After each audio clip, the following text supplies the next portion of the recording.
This is the all-new BMW G90 M5 and people are not really impressed by this car due to the fact and one fact only, and that is its weight.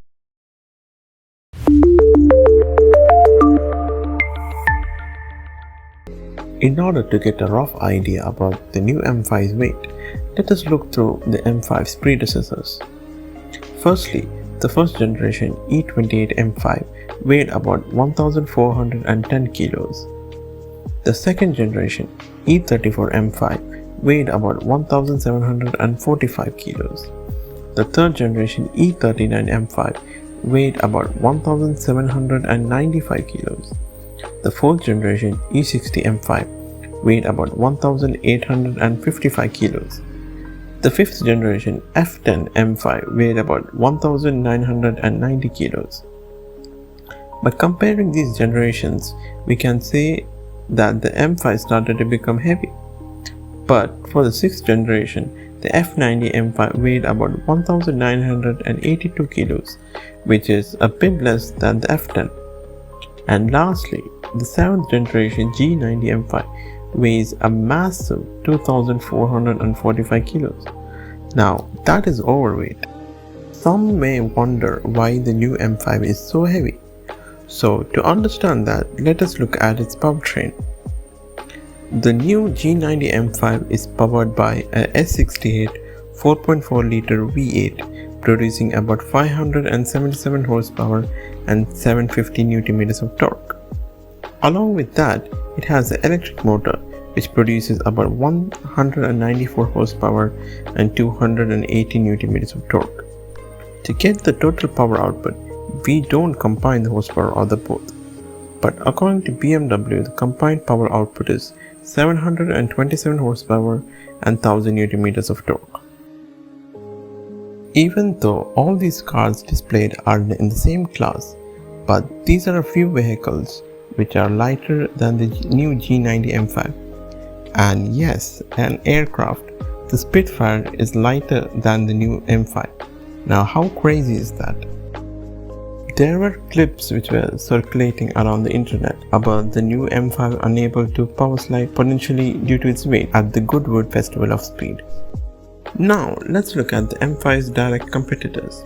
Firstly, the AMG GT 63S e-Performance 4-door, which has a similar powertrain as the BMW, with the 4-liter V8 and electric motors with 831 horsepower, and weighs about 2380 kilos, which is less than the M5.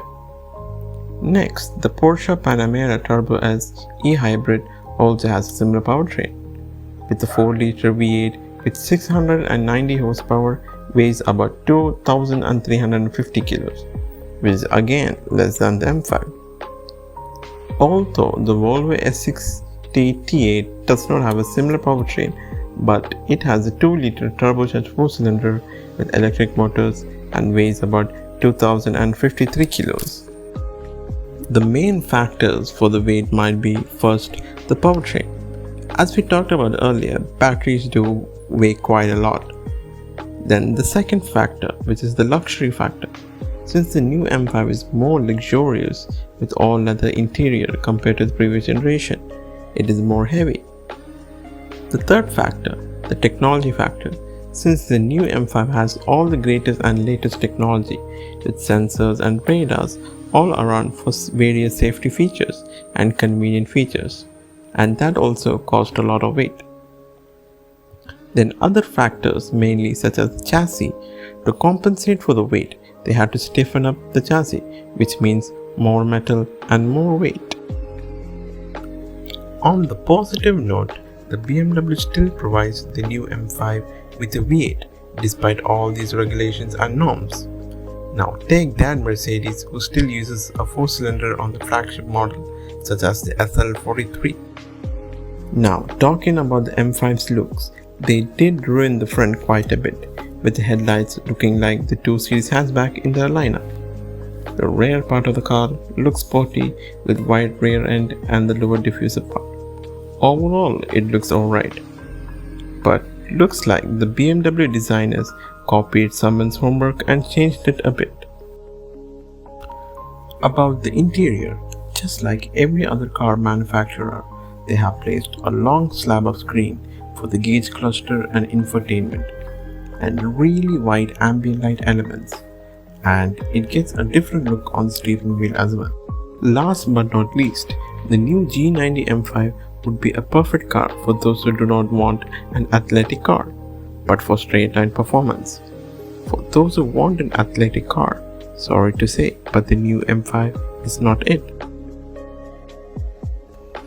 If you like these kind of videos, make sure to subscribe to the channel.